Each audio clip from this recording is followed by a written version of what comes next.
কংগ্রেস কিভাবে ভারতবর্ষকে আমেরিকার কাছে আস্তে আস্তে বেচে দিচ্ছিল, এই বেচে দেওয়া শব্দটা আজকে আপনারাই বুঝতে পারবেন যে কিভাবে একটা পাশ্চাত্য শক্তির কাছে আমরা মাথা নুইয়ে ফেলছিলাম। অনেকটা আমাদের পড়শি দেশ পাকিস্তান যেমন চীনের কাছে মাথা নুইয়ে দিয়েছে, কিংবা বাংলাদেশে যেভাবে ঘুরপথে মোহাম্মদ ইউনূস ক্ষমতায় চলে এসেছে, অনেকটা এই মার্কিন সাহায্য নিয়ে কংগ্রেস কিভাবে আমাদের এই দেশের সমস্ত ব্যবস্থাটাকে নিয়ন্ত্রণ করার চেষ্টা করছে তার মারাত্মক অভিযোগ উঠেছে। শুধু অভিযোগ নয়, আজকে যে তথ্যটা আপনাদের সামনে আমি দেব সেই তথ্যটা দেখলে আপনারা চমকে যাবেন। আপনাদের আমি বলি না যে মমতা বন্দ্যোপাধ্যায় এখন যা কর্ম করছেন সেই কৃতকর্ম এখন তার বিশ্লেষণ করা যাবে না। ক্ষমতার পাওয়ারে তিনি রয়েছেন, ইতিহাস তার পর্যালোচনা করবে তিনি কতটা সঠিক কাজ করেছেন। ঠিক যেমন ভাবে আজকে কংগ্রেস পরিবারকে ইতিহাস সমালোচনা করছে। 2012 সালে ভারতের ইলেকশনের একেবারে আমেরিকার হস্তক্ষেপের জন্য আমাদের ইলেকশন কমিশনারকে দিয়ে কোটি কোটি টাকার সেখানে মৌ চুক্তি হয়েছিল, আর সেই তথ্যটা আজকে প্রকাশ্যে চলে এসেছে। ভাবতে পারেন আমাদের জাতীয় নির্বাচন হবে, সেই নির্বাচনে আমেরিকার সাহায্য নেওয়া হচ্ছে। ইউএসএআইডি নাম শুনেই থাকবেন। এই ইউএসএআইডির সমস্ত রকমের আর্থিক সহায়তা বন্ধ হয়ে গিয়েছে বাংলাদেশে। ডোনাল্ড ট্রাম্প ক্ষমতায় আসার পর থেকেই সেটাকে বন্ধ করে দেওয়া হয়েছে। ভারত ছাড়া বিভিন্ন জায়গায় এই ইউএসএআইডি সাহায্যর নামে কোন কোন দিকগুলো কন্ট্রোল করত ইলেকশন, ভারতের 2012 সালের ইলেকশন কমিশনার মিস্টার কুরেশি, তিনি কিভাবে একটা মৌ স্বাক্ষর করেছিলেন যাতে করে আমেরিকার একটা ফাউন্ডেশনকে পুরো জায়গা দিয়ে দিয়েছিলেন ভারতের ইলেকশন কন্ট্রোল করার জন্য। আর কালকে কি ঘটনা ঘটেছে জানেন? ডোনাল্ড ট্রাম্প, তার সহযোগী এলান মাস্ক, তিনি এই মুহূর্তে একটা পদে রয়েছেন ডোনাল্ড ট্রাম্পের মন্ত্রিসভার। আমেরিকার থেকে ভারতের এই অর্থ সাহায্য আসা, ভারতের ভোটকে প্রভাবিত করার জন্য আমেরিকা যে অর্থ সাহায্য করছিল সেটাকে বন্ধর ঘোষণা করে দিয়েছেন। আর আজকে আপনাদের প্রমাণ দেব, আমি প্রমাণ দেব কিভাবে কংগ্রেসের সময় এই ধরনের ঘটনা ঘটেছে। এরপরে আপনারা ভেবে দেখবেন। আমি একটা সময় আপনাদের বলেছিলাম যে ডিপ স্টেট তাদের বেশ কিছু এজেন্ট রয়েছে, যেমন ইউক্রেনের তাদের এজেন্ট রয়েছে ভ্লাদিমির জেলেনস্কি, বাংলাদেশে তাদের এজেন্ট রয়েছে মোহাম্মদ ইউনূস, ভারতবর্ষেরও একজন এজেন্ট রয়েছে, আমি নাম বলবো না, আপনারা বুঝে দেখুন। আর এই তথ্য আজকে আপনাদের সামনে দেব। যদি মনে করেন এই তথ্যগুলো পেয়ে আপনারা কিছুটা হলেও সমৃদ্ধ হচ্ছেন, এই ছোট্ট একটি চ্যানেলের প্রচেষ্টাকে আপনারা পাশে দাঁড়ানোর জন্য পর্বটিকে শেয়ার করবেন। নিদেন পক্ষে পর্বটিতে যদি লাইক করেন তাহলে আমরা আমাদের সমর্থনটা পাই। নমস্কার, welcome to simple as ABC. আপনাদের সকলকে স্বাগত জানিয়ে শুরু করছি অত্যন্ত গুরুত্বপূর্ণ একটি পর্ব, আনন্দবাজার পত্রিকা। এই ঘটনাটিকে কত ছোট্ট আকারে লিখেছে, আর এই ঘটনাটি যদি বিজেপির এগেনস্টে হতো তাহলে বোধহয় দুটো পেজ জুড়ে তারা লিখতো। একটা ছোট্ট আনন্দবাজার পত্রিকা থেকে আপনাদের সামনে আমি দেখাচ্ছি। তারা বলছে ভারতে ভোটারদের বুথমুখী করতে ডলার ঢালতো মার্কিন সরকার, মাস্কের দপ্তর বন্ধ করে দিল সেই অনুদান। বুঝতে পারছেন এই একটা ঘটনা। এখানে কিন্তু কোথাও কংগ্রেস কিচ্ছু লেখা হয়নি, ভেতরের একটা ছোট্ট জায়গায় লেখা রয়েছে। যেটা হেডলাইন করার দরকার সেটাকে হেডলাইন করেনি, নরেন্দ্র মোদীর ছবি দিয়ে দিয়েছে। আসলে নরেন্দ্র মোদী আমেরিকা সফর করার পরই এই যে সিদ্ধান্তটা নেওয়া হলো, সেখানে এলান মাস্কের সঙ্গে নরেন্দ্র মোদী বৈঠক করেছিলেন। তারপরেই দেখুন সিদ্ধান্ত বেরিয়ে আসছে যে কংগ্রেস তাদের সেই সময় আমাদের এই ভারতের নির্বাচনকে কার্যত আমেরিকা দ্বারা প্রভাবিত করতেন। ভাবতে পারেন আমাদের দেশে স্বায়ত্ত শাসন বলে একটা বিষয় রয়েছে, অন্য তৃতীয় দেশকে আমরা জায়গা দিতে পারি না। সেখানে আপনাদের একটা প্রমাণ দেখায়, আসুন। অমিত মালবিয়া, বিজেপির স্পোকসপারসন, তিনি কি লিখেছেন আপনারা একটু দেখুন। আমি একটু পড়ছি, তারপরে আপনাদের সামনে আমি ব্যাখ্যা করব। Once again, it George Soros, a known associate of Congress Party and the Gandhis, whose shadow looms over our electoral process. In 2012, under the leadership of S.Y. Qureshi, the Election Commission signed an MOU with the International Foundation of Electoral System, an organization linked to George Soros Open Society Foundation, which is primarily funded by USAID. আমি আরো পুরো বক্তব্যটা লেখা রয়েছে, আমি পড়লাম না। অর্থাৎ তিনি বলছেন 2012 সালে তখনকার সময়ে আমাদের দেশের যিনি ইলেকশন কমিশনার ছিলেন এস ওয়াই কুরেশি, যার ছবিটা আপনারা দেখছেন, সেই এস ওয়াই কুরেশি বিদেশি একটা ওয়াশিংটনের সংস্থা ফাউন্ডেশন ফর ইলেকটোরাল সিস্টেম, যেটাকে সংক্ষেপে বলে IFS, international foundation for electoral system, এদের সঙ্গে একটা চুক্তিবদ্ধ হয়েছিল, একটা মৌ স্বাক্ষরিত হয়েছিল। কি সেই মৌ স্বাক্ষর আপনারা দেখতে পাচ্ছেন। আমি বিজনেস স্ট্যান্ডার্ড থেকে সেই ছোট্ট জায়গাটা তুলে ধরেছি, যেটা অমিত মালবিয়া তিনি তার টুইটে দিয়েছেন। সেখানে লেখা রয়েছে, আপনারা একটু দেখুন। ইসি সাইন, অর্থাৎ election commission signs MoU with IFES and election management 17th May 2012। কি লেখা রয়েছে? The Election Commission of India today signed a memorandum of understanding with Washington-based International Foundation for ...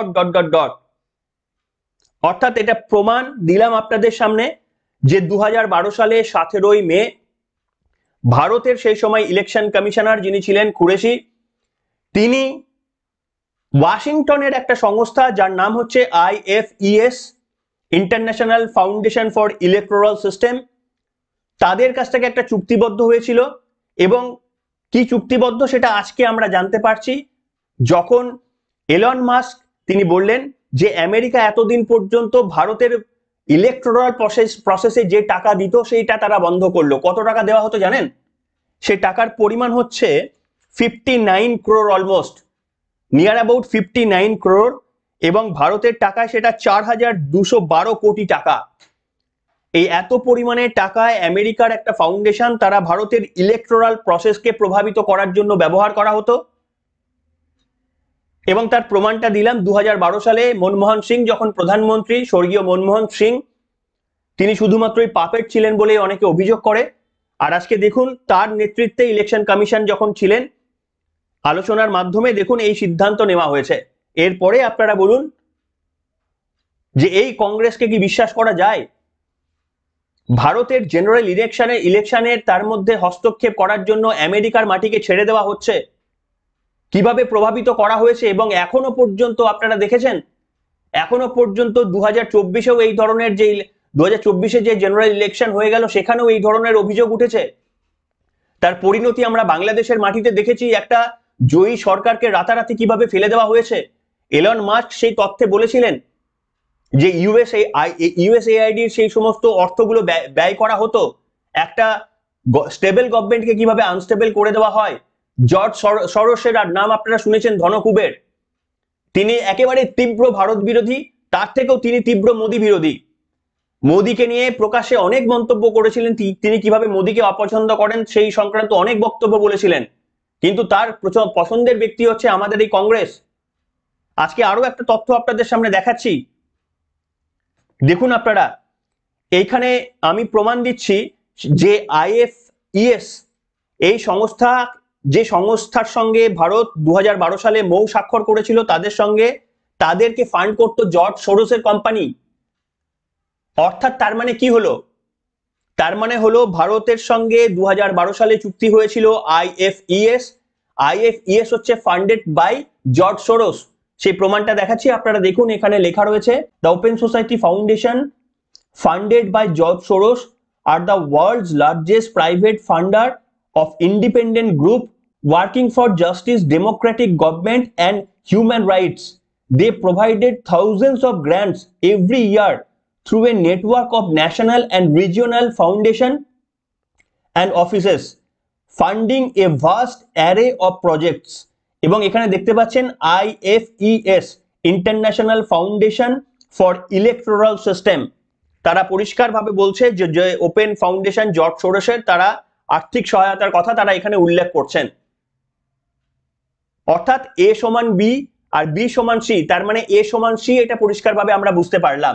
2012 সালে ভারতের সঙ্গে যে চুক্তি স্বাক্ষরিত হয়েছিল যে সংস্থা আইএফইএস, তার সঙ্গে সম্পর্ক রয়ে গিয়েছে, কিন্তু জর্জ সোরোস তাদেরকে ফান্ড করতো। অর্থাৎ বুঝতে পারছেন, আজ যদি আমরা সতর্ক না হই তাহলে ভারতবর্ষটা যে কোনো দিন বিকিয়ে যেতে পারে এই বাংলাদেশের মতো।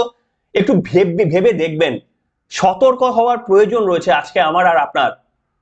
মমতা বন্দ্যোপাধ্যায় কি বললো তা নিয়ে মাথা চুল ছেঁড়ার দরকার নেই, এই খবরগুলোর দিকে একটু বেশি ফোকাস করতে হবে আমাদের। ভারতের ইলেকশন প্রসেস একটা ইন্ডিপেন্ডেন্ট, আমরা স্বাধীন একটা দেশ। রাহুল গান্ধী তিনি সংসদের বই নিয়ে, তিনি সংবিধান নিয়ে হাতে হাতে ঘুরে বেড়ান। আজকে এই তথ্যটাকে তিনি দাঁড়িয়ে মিথ্যে বলুক, এর সঙ্গে কোনো সম্পর্ক নেই। এই মৌ যেটা অমিত মালবিয়া টুইট করেছে, আমি খুব খুশি হব, আমরা খুশি হব, বলুক যে এটা মিথ্যে, এটা টেম্পার্ড। 2012 সালে ইলেকশনের সময় তখনকার ইলেকশন কমিশনারকে দিয়ে মৌ স্বাক্ষর করে নেওয়া হয়েছিল। আর তারা আজকে বলছে, তারা প্রশ্ন তুলছে ভারতের এখন বর্তমান যারা ইলেকশন কমিশন রয়ে গিয়েছে তারা নাকি বিজেপি মোদির কথায় চলে। তারা এখন প্রচুর অজুহাত তুলছেন, মোদি নাকি নাচাচ্ছে ইলেকশন কমিশনকে। এই কিছুদিন আগে পর্যন্ত বিভিন্ন বক্তব্য বলেছিলেন। আর আজকে প্রমাণ হচ্ছে কংগ্রেস ক্ষমতায় থাকলে কি করতে পারে। অন্তত এটা প্রমাণ করে দেখান যে নরেন্দ্র মোদী আমেরিকায় গিয়েছিলেন, ভারতের মাটিতে আমেরিকার সাহায্য ঘুরপথে তিনি অন্য উপায়ে বিজেপিকে ফান্ডিং করার চেষ্টা করছেন, ভারতের কাছে মাথা নত করে দেওয়ার চেষ্টা করছেন। এই প্রমাণগুলো যদি কংগ্রেস আনে, ঠিক একইভাবে সমালোচনা করব, কিন্তু সৌভাগ্যের বিষয় বলুন না দুর্ভাগ্যের বিষয় বলুন, কংগ্রেস সেটা কোনোদিন করতে পারেনি, আমাদের সামনে দেখাতে পারেনি। আরো একজনের নাম আসছে, মহুয়া মৈত্র। আমি বিশেষ কিছু বলবো না। মহুয়া মৈত্রর সংসদে দাঁড়িয়ে করা একটা বক্তব্য, সেই বক্তব্য খুব সোশ্যাল মিডিয়ায় ভাইরাল হচ্ছে। সেই তথ্যটা আমি কনফার্ম করি, তারপরে আপনাদের সামনে অন্য একদিন দেখাবো যে মহুয়া মৈত্র নাকি এই ধরনের বক্তব্য বলেছিলেন। আমি কনফার্ম করি, ভিডিওটা আমার হাতে রয়েছে, কনফার্ম করি আমার সোর্স থেকে, তারপরে সেই ভিডিওটা আপনাদের সামনে আমি দেখাবো। এইরকম একটা যখন পরিস্থিতি, এরপরে আপনারা ভেবে দেখুন যে আপনি যদি সতর্ক না হই তাহলে কি পরিস্থিতি হতে পারে। আজকে যদি এলন মাস্ক এই চুক্তি বাতিল না করতেন, 49 crore 4,212 crore রুপিস ভারতকে এটা সাহায্য করা হয়ে থাকে ইউএসএআইডির নামে, যাতে ভারতের ভোটাররা নাকি ভোটমুখী হতে পারে। কোন ধরনের ভোটার জানেন? সেটা মহুয়া মৈত্র বলে দিয়েছেন। মহুয়া মৈত্রর একটা ভিডিও, সেটা প্রচুর লোকে ভাইরাল করছে সোশ্যাল মিডিয়াতে, বিশেষ করে টুইটারে ভাইরাল করে দিয়েছেন। কোন ধরনের ভোটারদের ভোটমুখী করার চেষ্টা করেছে জর্জ সোরোস এন্ড কোম্পানি। এই হচ্ছে পরিস্থিতি। আজকে যদি সতর্ক আমরা না হই তাহলে আজকে পশ্চিমবঙ্গ, মাফ করবেন, আজকে ভারতবর্ষ যে জায়গায় দাঁড়িয়ে রয়েছে, বাংলাদেশে পরিণত হতে আমাদের বেশি দিন সময় লাগবে না। একমাত্র রাজনৈতিক সচেতনতাই আমাদের এর থেকে মুক্তির পথ দিতে পারে, এবং আমরা রাজনৈতিক সচেতন, ভারতের মানুষ রাজনৈতিক সচেতন। পশ্চিমবঙ্গের মানুষ কতটা রাজনৈতিক সচেতন আমি বলতে পারবো না। রাজ্যের এত চুরি দুর্নীতির পরেও তৃণমূল কংগ্রেসের সরকারকে তিনবার যে পশ্চিমবঙ্গের মানুষ জিতিয়ে আনতে পারেন, তারা কতটা রাজনৈতিক সচেতন সে নিয়ে আমি প্রশ্ন বা উত্তর আমি দিতে চাইবো না। কিন্তু ভারতের মানুষ রাজনৈতিক সচেতন, সেই কারণেই পরপর 3বারের টার্মে মোদী সরকারকে নিয়ে এসেছে। প্রচুর অ্যালিগেশন রয়েছে, তারাও কোনো আইডিয়াল গভর্নমেন্ট নয়। আমরা চাই তাদের থেকে ভালো কোনো গভর্নমেন্ট ক্ষমতায় আসুক, কিন্তু এখনো পর্যন্ত কংগ্রেস আমলের যে সমস্ত চুরি দুর্নীতি, সেগুলো যেমন আমরা দেখতে পাইনি। অনেক উদাহরণ দেওয়া হয়েছে, রাফেল চুরির গল্প বলা হয়েছিল, অনেক তছরূপের কথা বলা হয়েছিল, একটা প্রমাণ করতে পারা যায়নি। এটা সৌভাগ্য বা দুর্ভাগ্যের বিষয় যাই বলেন আপনারা। এবং এই ধরনের ঘটনা, যে স্ক্যামগুলো বেরোচ্ছে, জর্জ সোরোসের ফাউন্ডেশন যেভাবে অন্যান্য দেশগুলোকে আনস্টেবল করে দিচ্ছে, সেই পরিস্থিতি যদি আজকে ভারতের সৃষ্টি হয়, হ্যাঁ মানছি যে কংগ্রেস ক্ষমতায় চলে আসবে, তাতে আমার আপনার কি হবে? আজকে বাংলাদেশের সাধারণ মানুষের কি হচ্ছে? সেখানে 20% নয়, মৌলবাদী নেতৃত্বরা রয়েছেন যারা এই সমস্ত হিংসা, রক্তক্ষয়ী যুদ্ধ তারা ভালোবাসেন। বাকি যারা শান্তিপ্রিয় মুসলমানরা রয়ে গিয়েছেন, 80% মানুষ, তাদের কিভাবে আজকে দিন কাটছে? ঠিক সেই পরিণতি কিন্তু আমাদের হতে পারে আমরা যদি রাজনৈতিকভাবে সচেতন না হই। তাই অত্যন্ত গুরুত্বপূর্ণ এই তথ্য আপনাদের সামনে আমি নিয়ে আসলাম, যে তথ্যগুলো এলন মাস্কের দপ্তর থেকে একেবারে বলে দেওয়া হয়েছে যে এই বরাদ্দ বন্ধ করা হয়েছে। অর্থাৎ নরেন্দ্র মোদীর এই বিদেশ সফর কত দিক থেকে গুরুত্বপূর্ণ একবার ভেবে দেখবেন।